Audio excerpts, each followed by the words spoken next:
Hey guys, Cam here from PhoneDog.com, and 2014 is the year of the wearables. At least that's what companies want us to think. It's perhaps the market where most of them are now putting their creative ingenuity to work at the hardest.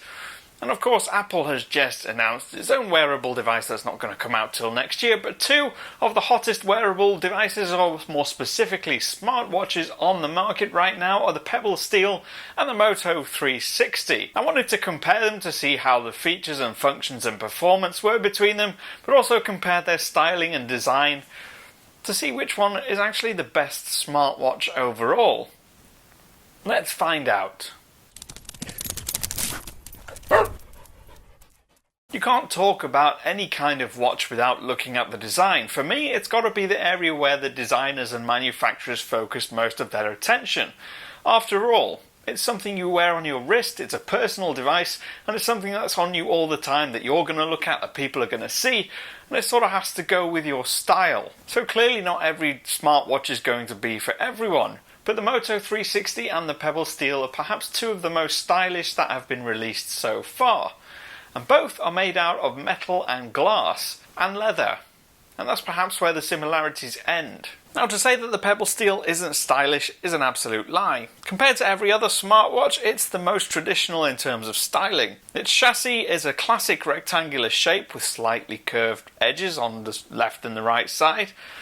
It's a very grown-up look, proper watch, the sort of style of watch that perhaps my dad or my father-in-law would wear. It's that kind of classic squarish rectangular face, and of course you can fit the metal chain with it if you want. It comes in the box with leather and metal link chains, so it does just look like your regular average classic stylish watch. It's quite far removed from the original Pebble, which was a big chunky geeky thing. The 360 though is sexy. The angled frame around the glass and the bezel and the single button and lack of external connectors give it a much more refined look than what you'll get on the Pebble Steel.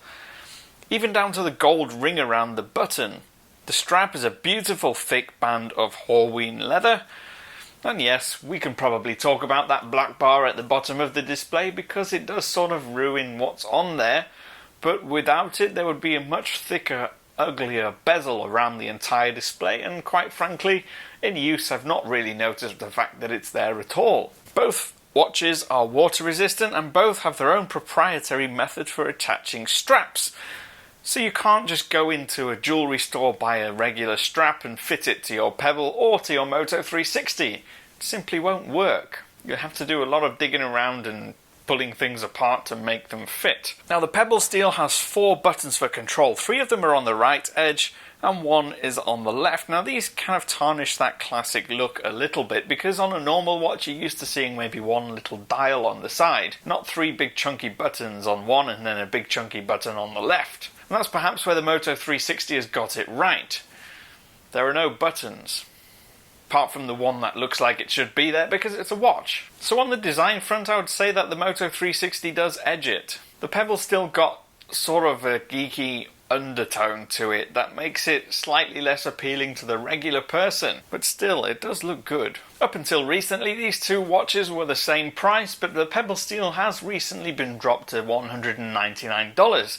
The Moto 360 is $249, just $50 more, and if you look at the feature list and the specifications and what it can do, that doesn't seem like a lot of money. Now let's get on to the features and the functions of the watch. As with all Android Wear devices, the Moto 360 essentially acts as a wearable window to your Google Now and Android notifications. And what's great is you can remove apps you don't want notifications for. So you can go into the settings in the Android Wear app and remove apps that you don't want to ever see on your watch. You only get the stuff that you really want to see on your wrist. Stuff that you don't mind being interrupted for. Because after all, the smartwatch needs to be something that's socially acceptable. You don't want to be sat there looking at your wrist every minute when you're trying to have dinner with someone or having a coffee or chatting with your friend. It's also touchscreen, so you can actually interact with the content on the screen. Also has a heart rate monitor, a step counter, and lots of other stuff that make it potentially very, very useful. But on the negative side, it also makes it a bit more of an attention hogger than the Pebble. And I'm not sure I'm ready to have a watch that commands that much attention in my life. Now, the Pebble's got apps and hundreds of watch faces in its app store. It's got a growing community of third-party developers creating some really cool watch faces that work on the square display. Even fitness tracking apps like Up and Misfit are now available on your watch so it can track your steps and all sorts of other activities without you really having to do anything. You just have to wear it. It's even got games on there and social interaction apps and eBay and Yelp.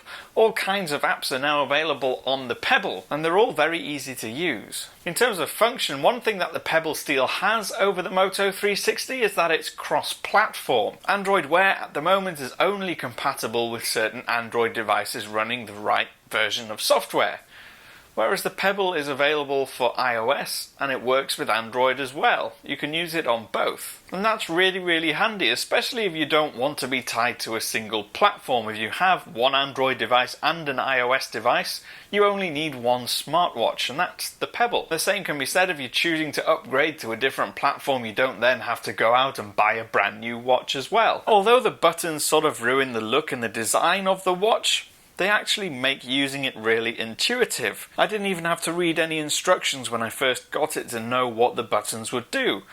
The top and the bottom button on the right hand edge are clearly up and down buttons that you use to scroll through options in lists and such. The middle button is obviously going to be the select button, and the one to the top left corner, well, that's back. That kind of all just makes sense. It's intuitive, even if it is old school. It's far easier to get used to than the touchscreen gestures were on the Moto 360, or on Android Wear in general. On the Moto 360, you press and hold, and that changes the faces because you can swipe through them. If you pull down on the face, then you get the status and the mute options.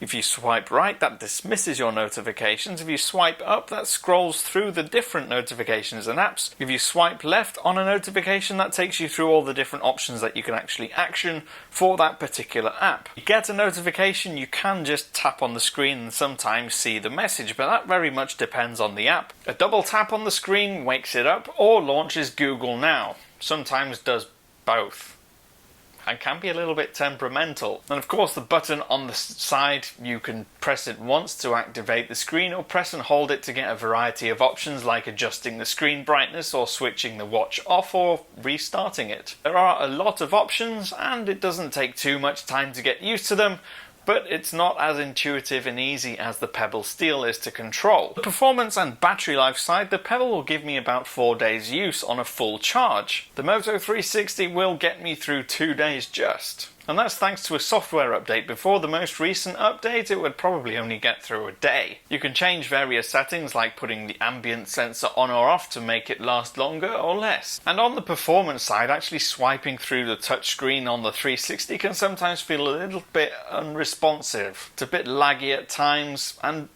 what I found really frustrating is that when you lift up the 360, it's supposed to activate the screen. And probably 50 or 60% of the time it did nothing. It's not that sensitive, and so I ended up resorting to either pressing the button or tapping on the screen. The Pebble Steel is always on, and that's because it's got an e-paper display. It doesn't use a lot of power. There are no colours. It's just black and white, and it's always visible, and you can always see it, even if you're in bright daylight. And at night time, the back button acts as a backlight button too. So in terms of performance, the Pebble Steel is the better one. In terms of function and cross-platformness, the Pebble Steel again is the better one. The one thing, and it is a big thing, that the 360 has over the Pebble Steel is the design. I just think it's a much better look. But then if you're someone who doesn't like round faces on a watch, then you're not going to like it, and you'd rather have the square Pebble Steel. So between the two, I'm not going to tell you which one you should buy. You should weigh up yourself which has the features and the functions that you most need, and which looks best to you. Because it's a watch. Your design preferences are completely different to mine, so let's not pretend like round is better than the square or square is better than round. Perhaps for you cross-platform doesn't mean anything because you're completely dedicated to Android. In that case, Moto 360 would be a great choice. I'm at phonedog_cam on Twitter. If you want to ask me any questions, tweet me there, follow me. Also use the comments. I regularly get involved and try and respond to as many as I can. I will see you again soon.